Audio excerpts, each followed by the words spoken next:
let's sort of go through the authorities through the lens of motors. So the strongest motor in the body is the sacral. The sacral is the most powerful motor, followed by the emotional solar plexus, followed by the will center, followed by the root. So in that order. So when we're looking at authorities and we have more than one center defined, like we have an emotional center defined and a will center defined, the emotional authority will trump resource authority, because emotional authority comes from the emotional solar plexus and it's more powerful than the ego authority.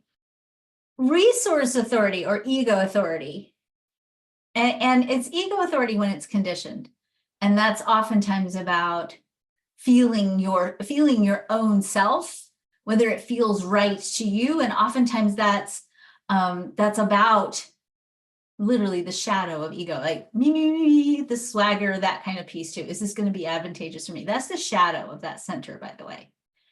When it's being expressed as resource authority, it means the timing, especially for a manifestor or an initiator, the inner timing is regulated by whether you have the resources to do whatever it is you're about to do.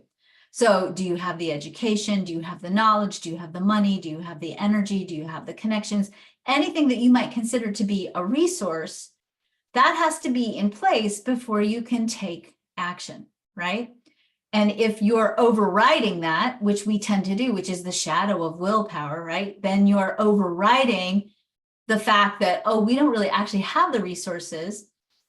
We do this sometimes with money, right? I can't really afford to do it, but I really want to do it anyway. So I'm just going to do it until, and skip the part where I need to wait until I have the money for it. Sometimes we do that.